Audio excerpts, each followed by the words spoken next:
Court is calling 2024 CR 4614, State versus Iris Gomez.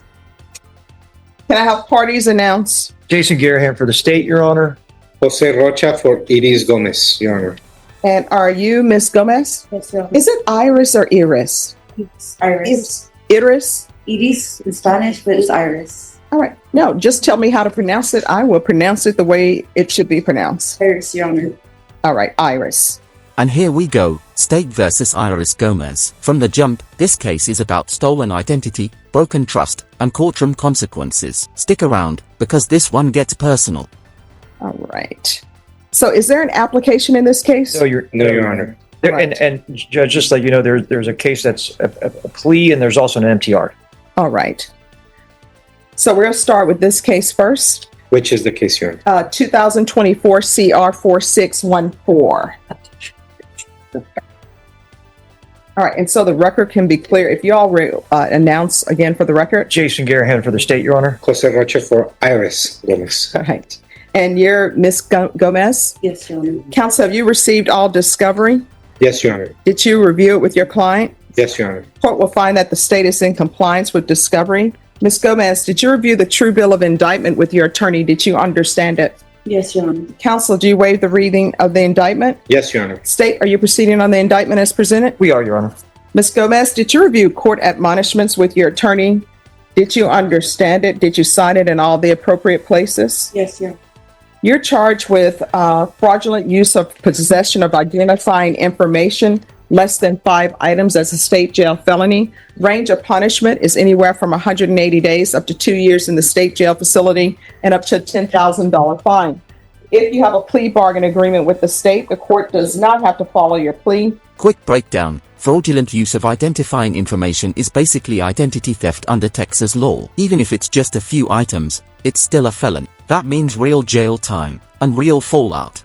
If for any reason the court does not follow your plea and gives you more than you bargained for, the fact that you entered a plea will not be used against you and you will be allowed to withdraw your plea. Did you understand? Yes, Your Honor. You have a right to jury trial, a right for you or your attorney to cross-examine and confront any witnesses the state would call, and the right to remain silent.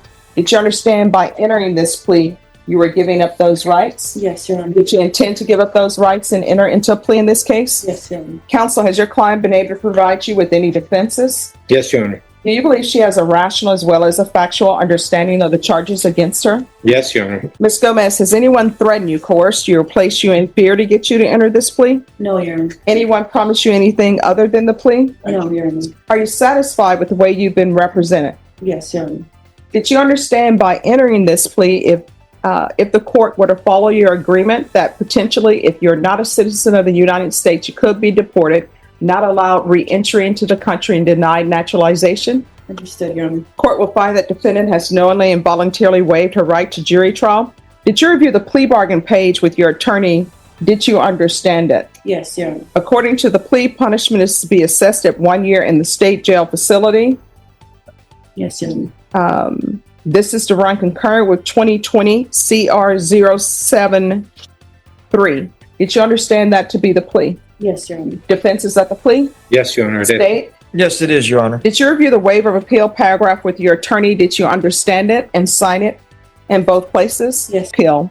The only items that can be appealed are written pretrial motions that have been filed, heard, and ruled upon by the court. Did you understand? Yes, Your Honor. Counsel, are there been any such motions? No, Your Honor.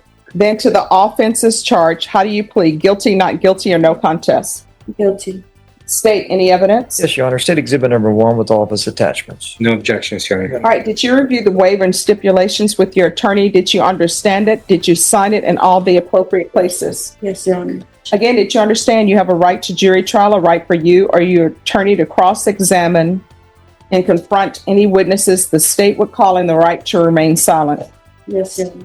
Did you understand that today the state will be presenting evidence in the form of witnesses' statements and police reports, but most importantly, there will be no live testimony? Did you understand? Yes, Your Honor.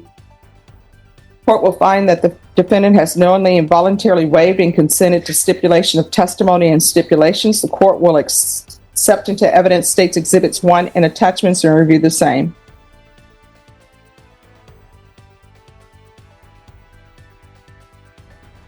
All right, after reviewing State's Exhibits 1 and attachments, the court will find you guilty. Are you proceeding with sentencing? Yes, Your Honor. Anything you wish to say on behalf of your client? Your Honor, I believe that my client has accepted responsibility. She understands what has transpired, and she agreed to go forward with the plea agreement along with the MTR for it to run concurrently for 1 year. And I believe that that's also going to be time for her to really have an introspector of herself and understand what can be changed once she's released from jail. Have you truly reflected on the fact that you stole your sister's identity and your sister was minding her business, being a good sister at work, and the police came in and arrested her because you had been using her identity and they thought... Whoa, did you catch that? Her sister got arrested for something she didn't do. Imagine being at work, minding your business, and suddenly cops drag you out because your own sibling stole your identity. Talk about betrayal. It was her. Yes. Have you internalized that? Yes. Have you apologized to her? Yes. All right. The court is going to sentence you to 1 year in the state jail facility, give you credit for any time served. This is run concurrent with 2020 CR 0673. Did you review the document entitled Trial Court Certification of Defendant's Rights to Appeal with your attorney? Did you understand it? And did you sign it? Because it's a plea bargain agreement, because I followed your plea bargain agreement, and because you waive your right to appeal, you do not have the court's permission to appeal. Because this is a felony conviction, you're not allowed to own or possess any weapons or ammunition. If you have a question over what a weapon or ammunition is, you'll need to speak to an attorney. Do you understand? Yes, sir. All right, the court is proceeding in 2 and 3. Did you review the document entitled Motion to Enter Adjudication of Guilt and Revoke Community Supervision and State's motion to supplement pending motion to enter adjudication of guilt and revoke probation with your attorney? Did you understand it? Yes, sir. Are you the same Iris Nicole Gomez who's placed on deferred adjudication in 2020 CR 0673 for the offense of possession of a controlled substance, penalty group 1 less than 1 gram, on January 5th, 2021 for a period of 3 years? Is that you? Yes. All right, State. Yes, Your Honor, and since it's a rather large MTR, At this point, the court is revisiting a prior probation case. Let me ask you, should probation violations automatically land someone back in jail, or should judges weigh effort and progress? Drop your thoughts below. we were going to go on the supplemental, and that's on violation of condition number 5. In Bear County, Texas, the defendant, Iris Nicole Gomez, did then and there fail to report to the supervision officer as directed for the months of November and December 2022 in violation of condition number 5. How do you plead to that? True or not true? Your Honor, we'll waive the remaining violated conditions. And if No objections, Your Honor. would you understand by pleading true to violation of condition number 5, the court could find it true, grant the motion, find you guilty, and sentence you up to 2 years in the state jail facility and up to $10,000 fine? Yes, sir. Knowing that, do you still wish to plead true to violation of condition number 5? Yes, sir. Court will find violation of condition number 5 true. Is there a proposed agreement? There is, Your Honor. It is to adjudicate guilt, revoke the individual off the community supervision, sentence her to 1 year in the state jail facility to run concurrent with 2024 CR 4614. That is an understanding of the agreement, Your Honor. All right. Has she done anything on probation?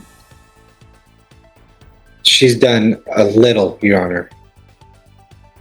And what has she completed parenting classes? No, Your Honor. Judge, the only thing that was complete on this term was on this probation was her top evaluation, I sent her it's over to my mom. and there was a total credit of $424 for her assessed fines of $2,812. So you haven't done anything on probation.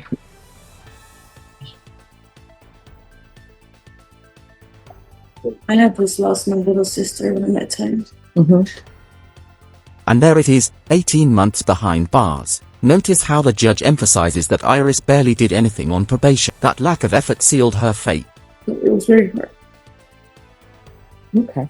All right. The court is finding violation of condition number 5 true. The court will sentence you to 18 months in the state jail facility.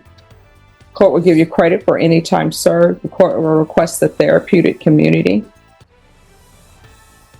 All right. Did you review the document entitled Trial Court Certification of Defendant's Rights to Appeal with your attorney? And I'm so sorry. This is the run concurrent with 2024 CR 4614. Did you review the document entitled Trial Court Certification of Defendant's Rights to Appeal with your attorney? Did you understand it? I'm going to also order, no residing with minors. All right, because this is not a plea bargain agreement, you do have a limited right to appeal. That right to appeal is as it relates to the allegation in the motion, not the fact that you are on deferred adjudication. Do you understand? No, I don't. All right, so you can appeal, but you can't say I'm appealing because I don't think I should be on deferred adjudication. But you can appeal. You entered a plea of true to violation of condition number 5, and I've sentenced you. So you can appeal that entire plea of true, but not the fact that you were actually on probation. Do you understand? All right. All right, with regards to this, because this is a revocation and it's a criminal conviction now, felony conviction, you're not allowed to own or possess any weapons or ammunition. Do you understand? Yes, sir. That's not just sentencing, that's a warning shot. The judge basically said, get it together, or the system will chew you up again. Question is, do you think she'll turn things around this time? All right, we can go off the record. Here's the thing. You're going to have to change your life big time. Otherwise, it's not going to end well for you. When you're released, do not go to your mom's house acting as though you're the parent to a child, because legally you're not the parent. You're the person who gave birth to a child, but you're not the parent. So don't try to go over there and change her system or change her rules. You understand?